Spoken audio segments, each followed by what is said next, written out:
Wesh, mes frères garçons, j'espère que tout le monde va bien là. J'espère que tout le monde pète la forme comme d'habitude. Voilà, vous l'avez vu dans le titre, on se retrouve encore une fois pour une vidéo horreur. Voilà, pour très clairement se chier dessus. Voilà, ça c'est ce qu'il y aura dans votre lit à la fin de la vidéo. Voilà, bah on se le dit, on se le dit pas. Mais avant de commencer la vidéo, attendez. Oh mais t'as vu comme ils sont rapides ou pas là? Oh, molto bueno. Oh. Avant de commencer la vidéo, je vais juste vous montrer une petite image. La voici. Voilà. Donc, comme vous pouvez le voir, il y a 7 personnes sur 10, bon 70%, t'as capté, 7 personnes sur 10 qui ne sont pas abonnées à la chaîne. Ça veut dire que tu regardes les vidéos, petit fanfrelin, mais tu ne t'abonnes pas. Si vous voyez quelqu'un dans les commentaires qui n'est pas abonné, vous n'hésitez pas à prendre une claquette. Et attention, les French garçons sont des maîtres samouraïs de la claquette. Tac, tac. Et pour finir, pour vraiment qui s'abonne, abonne-toi! voilà, et n'oubliez pas d'activer la cloche parce que voilà, bah ça sert à rien en fait d'être abonné si vous activez pas la cloche en réalité, parce que YouTube il prévient même pas que je sors des vidéos. Du coup, aujourd'hui on se retrouve pour un let's play. C'est faux, oh là là, mais je suis pas drôle. Aujourd'hui, évidemment vous l'aurez compris, on est parti pour les histoires d'horreur. Dès la première histoire, on va très clairement très vite se chier dessus. Sans plus attendre, on est parti pour la première histoire. Alors déjà, avant toute chose, il faut savoir que je reçois de plus en plus de threads d'horreur sur Instagram, c'est un truc de ouf. Et je vous demande souvent par moment en story, qu'est-ce que vous préférez comme histoire d'horreur. Donc mon Instagram s'affiche ici. N'hésitez pas à venir sur mon Instagram pour parler soit des histoires d'horreur, soit m'envoyer vos histoires d'horreur. Et même pour en apprendre un petit peu plus sur le French Garçon Gang, parce que je sais qu'il y a que des gens qui me suivent sur YouTube et qui sont pas sur Instagram. Donc rejoignez-nous également sur Instagram. Et on est parti pour se chier dessus tout de suite. J'ai bien l'impression que oui. Donc cette histoire nous vient d'une abonnée qui a 17 ans et au moment où se passe l'effet de cette histoire, elle a 15 ans. Donc évidemment cette abonnée souhaite rester anonyme et là c'est totalement compréhensible, vous allez très vite comprendre. Donc nous l'appellerons Laetitia. Donc Laetitia commence son histoire en nous expliquant un drame qui lui est arrivé 6 mois avant que cette histoire se déroule. Donc c'est-à-dire qu'il y a 6 mois de cela, l'une des meilleures amies de Laetitia, que l'on appellera Emma, est morte malheureusement dans un accident de voiture. Donc évidemment c'est terrible que ce soit pour tout le groupe d'amis d'Emma et Laetitia, parce qu'elles étaient plusieurs copines entre elles, à être amies, à parler tous les soirs, à être dans des groupes Insta, Snap, tu connais. Donc c'est terrible pour les amis, évidemment pour même l'école en question qui vit actuellement un drame. Je veux dire, ça fait super bizarre de perdre quelqu'un comme ça, et évidemment pour sa famille, que ce soit son père ou sa mère, sachant que ses parents à Emma sont divorcés et elle vivait uniquement avec sa mère. Seulement, sa mère ne vit pas très bien le décès de sa fille, c'est-à-dire qu'elle le vit très mal. Apparemment, on ne l'aurait plus vu sortir de chez elle depuis 6 mois, depuis le décès de sa fille, qu'elle n'arrive toujours pas à accepter. Et elle irait apparemment voir des psychologues ou des trucs comme ça pour essayer de s'en remettre. J'imagine que ça doit être juste horrible. Laetitia est vachement touchée par ça parce qu'elle connaissait vraiment très bien Emma. C'était quasiment sa meilleure amie, elle nous dit. Elle entre elles avait une relation un petit peu spéciale. Elles étaient tout le temps ensemble, elles avaient vraiment le même délire. Et en plus de ça, elle nous explique qu'elles se ressemblaient vraiment comme deux gouttes d'eau. C'est-à-dire qu'elles avaient la même coupe, qu'elles étaient toutes les deux blondes et que vraiment on les appelait les jumelles quand elles étaient entre elles parce qu'elles traînaient tout le temps ensemble et qu'elles se ressemblaient. Retenez bien ça, c'est très important. Emma habitait vraiment très proche de Laetitia, ce qui renforçait encore plus leur amitié finalement. 6 mois après le décès d'Emma, Laetitia est tranquillement dans sa chambre sur son téléphone avant de recevoir une notification Messenger provenant du profil d'Emma, son amie décédée 6 mois auparavant. What the fuck, vous allez dire, et moi aussi, what the fuck, très clairement. Donc là, Laetitia, à ce moment-là, elle bug totalement, elle comprend pas, elle reste vraiment 30 secondes devant son téléphone à pas comprendre ce qui se passe. Elle est entre la peur, l'excitation et la curiosité, elle nous explique à ce moment-là. Elle sait pas du tout quoi faire, est-ce qu'elle doit aller voir ce que dit le message?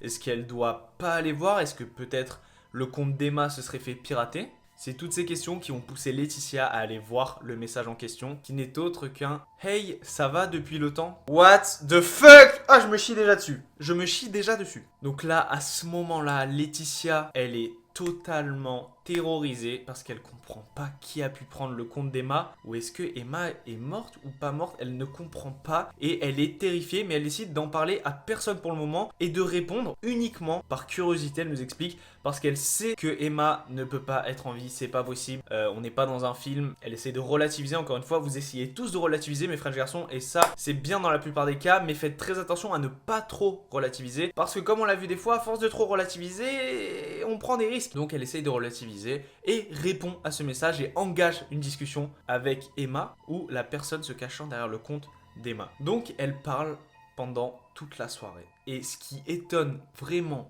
beaucoup Laetitia, c'est que Emma reprend exactement les mêmes expressions, a les mêmes running gags, les mêmes blagues qu'elle avait avec Laetitia. C'est-à-dire qu'il n'y avait que Laetitia et Emma qui avaient ces expressions entre elles, qui parlaient comme ça. Elle va même jusqu'à lui parler d'un crush que Laetitia avait 6 mois avant, donc avant qu'Emma décède, en lui demandant où ça en est. Mais ça, il n'y a que Emma qui peut le savoir et personne d'autre. Donc là, Laetitia, elle commence vraiment à paniquer. Elle décide d'en parler à son groupe d'amis. Et son groupe d'amis lui dit tout simplement que Emma a dû se faire pirater et qu'elle doit arrêter de répondre tout de suite au risque de se faire pirater elle et peut-être du coup que le pirate informatique arriverait à pirater ses potes et du coup ce serait un petit peu la merde pour tout le monde, t'as compris. Mais bon, Laetitia elle s'en fout, elle écoute pas ses copines, elle veut savoir, elle se dit que c'est pas possible. Personne ne parle comme ça, personne n'a ces expressions à part Emma, mais Emma est morte. Elle décide de continuer de parler à Emma, ou du moins au profil d'Emma, jusqu'à ce que la personne ou Emma se cachant derrière ce profil décide de donner un rendez-vous à Laetitia le soir même pour se voir, mais pas n'importe où. Elle nous explique qu'elle donne rendez-vous sous le cerisier de la place de la mairie. Donc à ce moment-là, Laetitia, elle pète un câble dans sa tête, parce que là, il ne pouvait y avoir que Emma qui savait ça. C'était vraiment leur petit coin secret, entre guillemets, où elle se retrouvait tout le temps pour parler de potins ou de choses comme ça. Et elle veut absolument savoir si sa meilleure amie est décédée ou non. Donc elle se rend à ce fameux rendez-vous. À ce moment-là, il est minuit passé, il est super tard, on est vendredi soir. Elle se rend sous le cerisier, place de la mairie en passant par sa fenêtre et ne dit absolument rien à ses parents. Donc Laetitia se rend au rendez-vous, la boule au ventre. Elle regarde tout autour d'elle s'il se passe des trucs, si elle aperçoit quelqu'un, elle sait pas qui elle va retrouver là-bas, mais elle veut absolument en avoir le cœur net. Est-ce que son ami est décédé ou non ? Au bout de 10 minutes d'attente sous ce fameux cerisier, une voiture arrive, donc les phares allumés vu que c'est la nuit. Laetitia nous explique qu'elle n'arrive pas du tout à voir qui y a dans la voiture ou même le modèle de voiture en question. Vu que les phares lui éblouissent totalement la vue, elle ne voit strictement rien. Donc elle décide de se décaler un petit peu et d'aller voir ce qui se passe dans cette voiture. Très mauvaise idée. Au moment où elle se décale pour regarder la voiture, elle reconnaît ce modèle de voiture qui lui est très familier. Et ce modèle de voiture n'est autre que le modèle avec lequel Emma a eu son accident de voiture et dans lequel Emma est décédée. Donc là, à ce moment-là, Laetitia est totalement terrorisée, ce qui est totalement compréhensible finalement. Elle vient de peut-être revoir Emma. Au moment où Laetitia découvre le modèle de voiture en question et se rend compte des choses, elle hurle dans tout le quartier. C'est-à-dire qu'elle se trouve sur une place et elle hurle. Mais évidemment, personne ne vient. Laetitia, elle veut en avoir le cœur net une fois de plus. Elle s'avance côté conducteur pour voir s'il y a quelqu'un. Elle entend une voix féminine lui dire « Chérie, on rentre à la maison, il est tard, dépêche-toi. » What the fuck? Qui dit ça à Laetitia en pleine nuit dans une voiture qui est exactement la même dans laquelle est morte son amie 6 mois auparavant? Laetitia s'avance et découvre la personne qui est dans cette voiture au même moment où la personne lui agrippe le bras et la tire dans la voiture. Elle remarque que cette personne n'est autre que la mère d'Emma qu'elle n'avait pas vue depuis plus de 6 mois, qui était enfermée chez elle. À ce moment-là, Laetitia hurle et ne comprend pas ce qui se passe. La mère d'Emma, elle, paraît totalement folle et ne cherche même pas à comprendre et reste d'un ton calme en disant des choses comme « Viens, on rentre à la maison, ne t'inquiète pas, tout va bien se passer », des choses comme ça, des choses terrifiantes, des choses que tu ne veux pas du tout entendre quand tu te fais kidnapper finalement. Malgré que Laetitia se débatte, la mère d'Emma réussit à la mettre dans la voiture. À ce moment-là, Dieu merci, la police arrive sur la place. Car des voisins ont entendu les hurlements quelques minutes auparavant. Au moment où, on le rappelle, Laetitia a vu la voiture, elle a hurlé. C'est à ce moment-là que des voisins présents sur la place de la mairie ont tout de suite appelé la police. La police est arrivée, a embarqué la mère d'Emma. Il n'y avait personne d'autre dans la voiture. Mais ce qu'il y avait dans la poche de la mère d'Emma, ce n'était autre que le téléphone de sa fille décédée 6 mois avant. Et en réalité, la mère d'Emma était totalement folle et avait pendant 6 mois analysé, entre guillemets, regardé toutes les conversations du téléphone de sa fille. Et donc c'est pour ça qu'elle connaissait les expressions, les petites blagues qu'elle se faisait avec Laetitia, à tel point qu'elle était devenue folle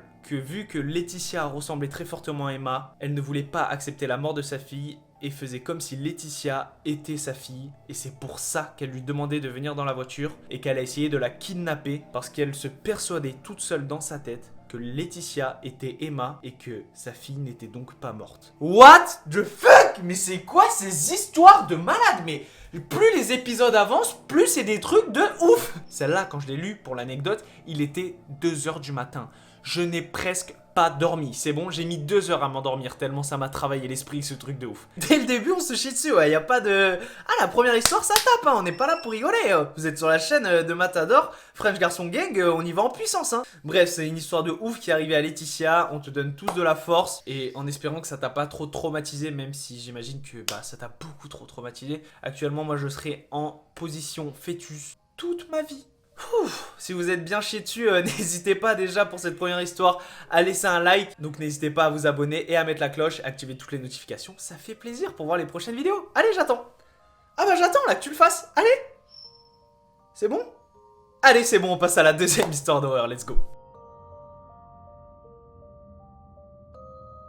Cette deuxième histoire d'horreur est tout aussi flippante, vous allez voir, et beaucoup trop terrible à mon goût de toute façon. Cette histoire d'horreur met en scène plusieurs personnes, dont Léo, l'abonné, le French garçon qui m'a envoyé cette histoire. Merci à toi Léo d'avoir témoigné 4 ans après que cette histoire soit arrivée. Au moment où l'histoire arrive à Léo, il a 18 ans et il décide d'aller fêter ses 18 ans en allant camper avec ses potes dans la forêt. Super bonne idée, c'est trop bon délire. Donc ils prennent tous un sac de couchage, une tente et c'est parti pour aller camper. Ils sont 3 garçons et 2 filles à ce moment-là. Donc un bon groupe de potes pour bien délirer dans la forêt, voilà, avec un petit feu de camp, tu connais. Donc Léo et ses amis partent faire une énorme randonnée déjà, toute la journée. Ils partent à 8h du matin, carrément, ils sont déter, jusqu'au soir afin de bien marcher toute la journée, bien s'enfoncer dans la journée comme ça. S'il y a un problème...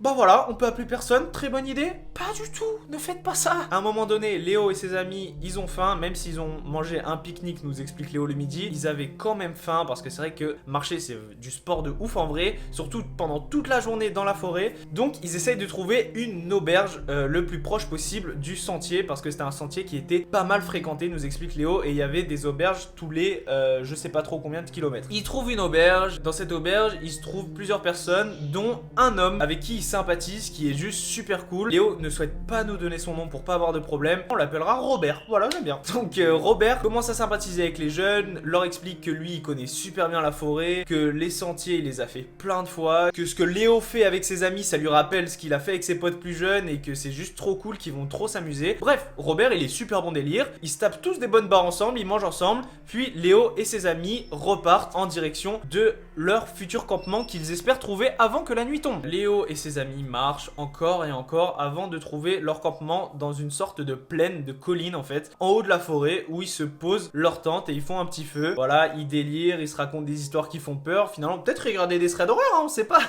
Bref, et du coup, ils délirent entre eux et puis ils vont tous se coucher. À ce moment-là, tout le monde dort, il n'y a aucun problème, mais l'un des amis de Léo, que l'on appellera Christophe, est malade cette nuit-là, c'est-à-dire qu'il a pas dû digérer. Il explique un truc qu'ils ont mangé peut-être à l'auberge ou même chez lui. Il fait une intoxication alimentaire en fait, c'est-à-dire qu'il arrête pas de vomir. Pour ceux qui en ont déjà fait, c'est horrible, c'est trop relou. Donc pour pas vomir à côté du campement, il décide de s'éloigner un petit peu dans la forêt. Tu la sens venir là? Il décide de s'éloigner un petit peu dans la forêt. Évidemment il s'enfonce pas dans le noir, mais il va au moins à 20-30 mètres. Il est malade, il vomit et Léo, lui et ses amis se rendorment tous tranquillement jusqu'à ce qu'ils entendent des bruits provenant de l'extérieur du campement. Donc à ce moment-là, Léo se réveille, mais ne s'inquiète pas plus que ça parce qu'il se dit que ça doit simplement être Christophe qui revient en campement pour aller se coucher et que ça doit aller mieux pour lui. Il se dit cool, tout va bien, c'est cool, il vient se coucher tranquille. Sauf que ce n'est pas Christophe et Léo va s'en rendre compte très vite. Il continue d'entendre des bruits de pas encore et encore. C'est-à-dire qu'il y a quelqu'un ou quelque chose, Léo ne sait pas, qui tourne autour de la tente, à répétition, encore et encore, pendant plusieurs minutes, jusqu'au moment où il s'arrête totalement. Et grâce au feu, Léo parvient à percevoir une silhouette plutôt grande d'un homme qui regarde fixement la tente de Léo et ses amis. Donc là, Léo, il commence à réveiller tous ses amis, mais tout le monde est paniqué et essaye de pas faire de bruit pour pas montrer qu'ils sont réveillés, parce qu'on sait pas ce que veut ce mec, sachant qu'il y a Christophe qui est dehors, on sait pas ce qu'il fait. Est-ce que c'est Christophe qui est devant la tente et qui pète un câble, ou est-ce que c'est quelqu'un d'autre? Ils vont en avoir très vite le cœur net. Et pourquoi? Parce que à ce moment-là, la silhouette bouge tout d'un coup et tente d'ouvrir la tente. À ce moment-là, Léo, là, c'est trop pour lui. À ce moment-là, Léo est totalement apeuré. Il est dans la tente. Il fixe cette silhouette quand tout d'un coup, il entend un bruit de métal tomber au sol. comme si la personne avait lâché quelque chose et serait partie en courant. Et au même moment, qu'est-ce qu'entend Léo? Des aboiements. C'est-à-dire qu'il entend des chiens aboyer, peut-être des chiens de berger ou autre. Peut-être que l'homme a eu peur d'un chien ou peut-être Christophe qui fait n'importe quoi dehors. On sait toujours pas qui est cette personne. Si c'est Christophe, si c'est quelqu'un d'autre, si c'est quelque chose, on ne sait pas ce que c'est. Et à ce moment-là, les aboiements se rapprochent de plus en plus, donc ce qui fait encore plus flipper Léo. Quand t'as plein d'aboiements qui arrivent sur ta tente avec un mec dehors, tu sais pas qui c'est. Christophe, lui, qui fait ses bails à l'extérieur, on sait pas ce qui lui est arrivé.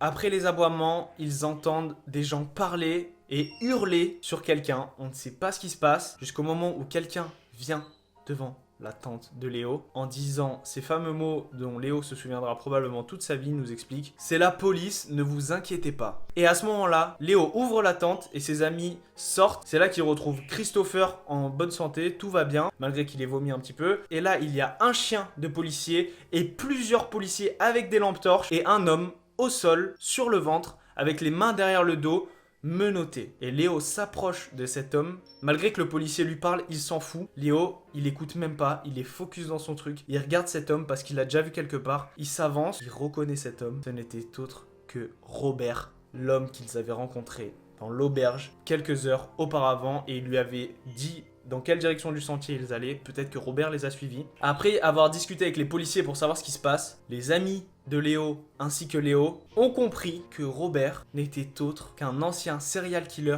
interné en hôpital psychiatrique et qui s'était enfui. Et à chaque fois qu'il s'enfuyait, parce que c'était pas la première fois, il venait dans cette forêt pour tuer ses victimes. Donc c'est à dire que toutes ses victimes ont été tuées et enterrées dans cette forêt. C'est d'ailleurs comme ça qu'il s'était fait prendre des années avant, Robert. Là en fait il y avait juste un serial killer avec probablement un couteau, ou on ne sait pas, parce que Léo il nous dit que dans le feu de l'action il a même pas demandé s'ils ont retrouvé une arme ou quoi, mais c'est peut-être ça, ce bruit métallique qu'ils ont entendu tomber, un couteau. Robert il faisait des tours devant la tente, il attendait peut-être que Christopher rentre pour le tuer en premier et après tuer les amis de Léo ainsi que Léo, et c'est probablement pour ça qu'il a fait connaissance et même est devenu sympathique avec les amis de Léo à cette fameuse auberge. Donc voilà, c'est beaucoup trop terrifiant. Je ne ferai jamais de camping de toute ma vie par peur de croiser un Robert. Bon, on va pas faire redescendre la pression et on est tout de suite parti pour la 3e histoire d'horreur. Let's go.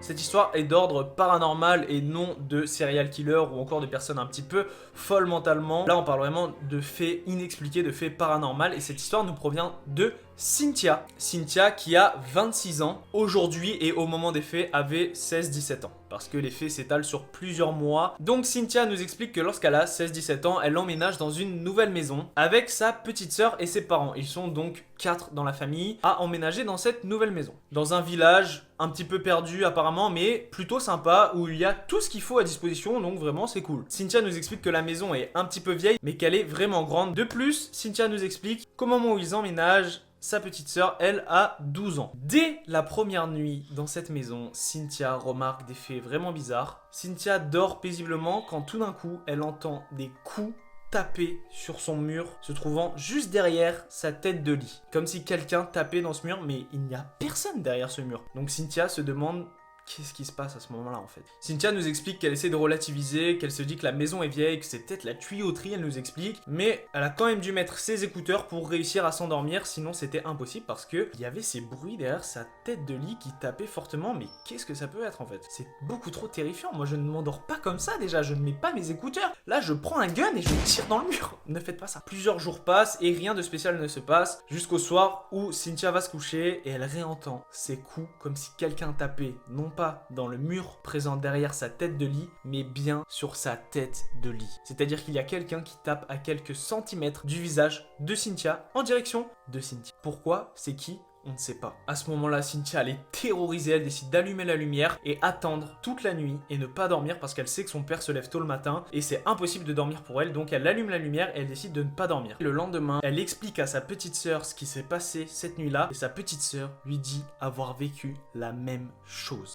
Terrifiant, beaucoup trop terrifiant déjà. Les deux sœurs décident de ne pas en parler à leurs parents et juste de dormir ensemble. Déjà, très mauvaise idée, parlez-en à vos parents. Après cela, ça s'est un petit peu calmé, rien à déclarer de vraiment paranormal. Quelques jours après ça, ses parents partent chez des amis Et Cynthia et sa sœur décident de se faire une petite soirée entre filles, tranquille, à la maison, au calme, surtout qu'il n'y a pas eu de trucs bizarres depuis quelques jours, donc elles sont plutôt chill à ce moment-là. Elles se trouvent à ce moment-là de la soirée dans une pièce avec une armoire métallique, nous explique Cynthia, quand d'un seul coup, l'armoire se met à secouer dans tous les sens, comme s'il y avait quelqu'un enfermé à l'intérieur qui voulait sortir de cette armoire. Cynthia et sa sœur, à ce moment-là, elles sont tellement terrifiées qu'elles décident de sortir de la maison à 3h du matin et d'attendre dans la rue, là où c'est éclairé. Mais what the fuck, pour en arriver là, mais à quel moment des faits paranormaux peuvent arriver aussi fréquemment et peuvent être aussi terrifiants en fait? C'est ça la question que je me pose. C'est beaucoup trop horrible ce que vous vivez. Au moment où ses parents arrivent, évidemment l'armoire ne fait plus de bruit, ses parents ne croient pas à ces choses-là et Cynthia finit par aller se coucher.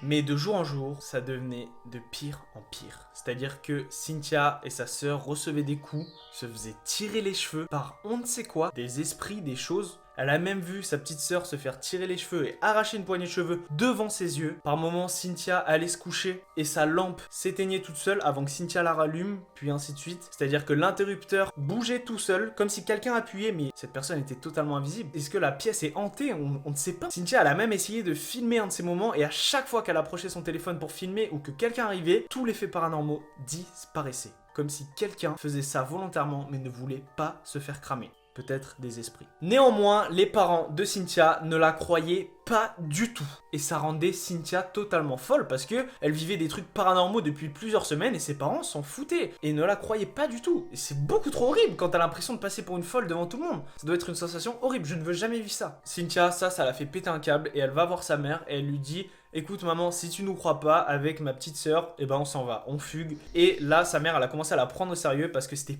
pas du tout dans l'habitude de Cynthia de dire ouais on fugue, allez on s'en va, pas du tout, c'était pas du tout ce genre de fille. À ce moment-là, ses parents commencent vraiment à prendre ça au sérieux. Mais sa mère n'avait encore rien vécu de paranormal jusqu'au jour où Cynthia, elle entend un gros bruit provenant de sa chambre et au moment où elle s'y rend avec sa mère, elle voit le cadre de sa chambre totalement arraché au sol. Mais il n'y avait strictement personne dans la pièce. Il y a également eu d'autres faits paranormaux quand Cynthia passait devant son buffet et que tous les tiroirs de couverts s'ouvraient un à un quand elle passait. Il y a même sa grande sœur qui était à l'extérieur à ce moment-là et qui a bien vu que Cynthia n'a pas du tout tiré les tiroirs et qui venait un à un s'ouvrir comme si une force paranormale tirait ces tiroirs un à un pour faire peur à Cynthia.